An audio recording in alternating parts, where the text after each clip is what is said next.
വലൈക്കും വറഹ്മത്തുള്ളാഹി. പ്രിയ സഹോദരങ്ങളെ, ഈ മസ്ജിദ് കാണുമ്പോൾ വളരെയധികം ദുഃഖം തോന്നുകയാണ്. ആരോരും സഹായിക്കാനില്ലാതെ ഒരു ഒഴിഞ്ഞ സ്ഥലത്ത് ഇങ്ങനത്തെ ഒരു പള്ളി, ഈ ചൂനിയോട് എന്ന് പറയുന്ന സ്ഥലത്ത് ഒരു മെയിൻ റോഡിൻ്റെ മുമ്പിൽ പല ആളുകളും ഇവിടെ വന്ന് നിസ്കരിക്കാൻ സൗകര്യമില്ലാത്തത് കൊണ്ട് ഇത് ചളിയും ചതലും നിറഞ്ഞ് നിൽക്കുന്നത് കൊണ്ട് ഇതിലേക്ക് വരാൻ തന്നെ ആളുകൾക്ക് ഇടങ്ങാറാണ്. അതുകൊണ്ട്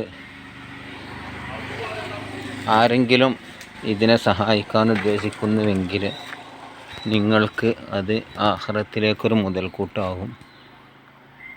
എങ്ങനെ സഹായിക്കാമെന്ന് വെച്ചാൽ, ഇത് നമുക്കൊന്ന് പൊളിച്ച് കൈക്കോലും പട്ടിയൊന്ന് മാറ്റിക്കൊടുത്ത് ഇരുമ്പിൻ്റെതെങ്കിലും ആക്കിയിട്ട് ഓടിടാനുള്ളൊരു സംവിധാനം ഉണ്ടായാൽ ചതൽ പിടിച്ചു പോകില്ല. ഇത് ഞാനിതിൽ പോണ സമയത്തൊക്കെ ഇൻഷാ അല്ലാഹ് ഇത് വൃത്തിയാക്കലുണ്ട്. അതുകൊണ്ട് കാര്യമില്ലല്ലോ. ഇതൊക്കെ ചതൽ പിടിച്ച് കിടക്കാണ്ടില്ലേ, എപ്പോഴും പൊളിഞ്ഞു പോവുക.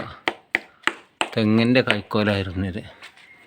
ആരെങ്കിലും ഉദാരമതികളുണ്ടെങ്കിൽ ഇതിനെ സഹായിക്കണം എന്ന് ഞാൻ അഭ്യർത്ഥിക്കുകയാണ്. നിങ്ങൾക്ക് സഹായിക്കാൻ കഴിഞ്ഞിട്ടില്ലെങ്കിൽ മറ്റുള്ളവരിലേക്ക് ഞാനീ പറയുന്നത് മറ്റുള്ളവരിലേക്ക് ഷെയർ ചെയ്യുക. ആർക്കെങ്കിലും ഉദാരമതികളുണ്ടെങ്കിൽ അതിന് സാധിച്ചെങ്കിലോ എൻ്റെ ചാനൽ ആദ്യമായിട്ട് കാണുന്നവർ ലൈക്ക് ചെയ്യുകയും കമൻറ്റിലൂടെ നിങ്ങളുടെ അഭിപ്രായം അറിയിക്കുകയും ചെയ്യുക. ഇൻഷാ അല്ലാഹ് നമ്മളൊരു സാമ്പത്തിക നേട്ടം ഉദ്ദേശിച്ചല്ല ഇത് തുടങ്ങിയത്. എൻ്റെ ചാനലിലൂടെ എനിക്ക് സാമ്പത്തിക നേട്ടമായിട്ട് എന്തെങ്കിലും കിട്ടിയാൽ തന്നെ ഞാൻ ആത്മാർത്ഥമായിട്ട് ഈ പള്ളിക്ക് എന്തെങ്കിലുമൊക്കെ ചെയ്യാൻ കഴിയുന്നത് ചെയ്യും. വളരെ പരിതാപകമായൊരവസ്ഥയാണുള്ളത്. ഇതിൻ്റെ മേലൊക്കെ മേലാപ്പ് കെട്ടിയിരിക്കുകയാണ്. ചെതൽ കൊഴിഞ്ഞാടുന്നതിന് എന്നപോലെ വെള്ളം വരുന്നതിന് ചെതൽ പിടിച്ചിട്ട് കണ്ടില്ലേ. ഇവിടെ ആവലുകൾ കൂടിയിരുന്ന സ്ഥലമാണ്. അതിനൊക്കെ നമ്മൾ ആട്ടി പറത്തിയിട്ടുണ്ട്. എന്നാലും ഇടയ്ക്ക് അവ വരും. ഇവിടെ അടുത്ത് വീടുകളില്ലാത്തത് കൊണ്ട് കുറച്ച് ദൂരെയാണ് വീടുള്ളത്. അടുത്തുള്ള ആളുകൾ ഈ ഹിന്ദുക്കളാണ് ഇവിടെ തൊട്ടടുത്തുള്ള. പിന്നെ മുസ്ലിമീങ്ങളുള്ളവർ കുറച്ച് ദൂരെയാണ്. നിങ്ങൾക്കറിയാമല്ലോ, മുജാഹിദിൻ്റെ ആൾക്കാർ മാത്രമാണ് ഇവിടെ അധികം ഉള്ളത്. മറ്റത് വളരെ ന്യൂനപക്ഷ ഓതായി ആയതുകൊണ്ട് തന്നെ, അതിൻ്റെ തൊട്ടടുത്ത പ്രദേശമായതുകൊണ്ട് ഇതിൻ്റെ അങ്ങേപ്പുറത്ത് കുറച്ചൊരു പള്ളിയുണ്ട് മുജാഹിദിൻ്റെ. അതുകൊണ്ട് ഇതിലേക്ക് സുന്നീൻ്റെ ആൾക്കാർ പറഞ്ഞവരെ വരുള്ളൂ. അല്ലാതെ ഇതിൽ പോകുന്ന യാത്രക്കാർക്കും സൗകര്യപ്പെടുത്താൻ ആർക്കെങ്കിലും കഴിയുമെങ്കിലും സഹായിക്കുക. കഴിയാത്തവർ ഈ ചാനൽ, എൻ്റെ ഈ സന്ദേശം മറ്റുള്ളവരിലേക്കൊക്കെ എത്തിക്കുക. ആർക്കെങ്കിലും തോന്നിയാലോ അള്ളാഹ് തൗഫീക്ക് ചെയ്യട്ടെ. മൻ ബനാ ലില്ലാഹി മസ്ജിദൻ ബന അല്ലാഹു ലഹു ബൈത്തൻ ഫിൽ ജന്ന എന്നാണല്ലോ. ആ അടിസ്ഥാനത്തിലാണ് ഇതൊക്കെ എടുത്തത്. മസ്ജിദ് തഖ്വ എന്നതിൻ്റെ പേര്.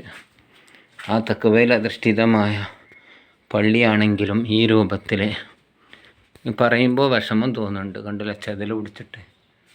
ഇതൊക്കെ മാറ്റണമെങ്കിൽ കാണുന്നുണ്ടോ? കണ്ടോ, ഇതൊക്കെ ചെതൽ പിടിച്ചതാണ്. ഇതൊക്കെ മാറ്റിയിട്ട് എന്ത് ചെയ്യണം, ഒരു നല്ല രൂപത്തിലാക്കാൻ. കാണുമ്പോൾ പള്ളിയിൽ നമ്മൾ പള്ളിയുമായിട്ട് ബന്ധമുള്ള ആളുകൾക്ക് അർശിൻ്റെ തണലുണ്ടാകുമെന്ന് അല്ലാഹു റസൂൽ പറഞ്ഞിട്ടുണ്ട്.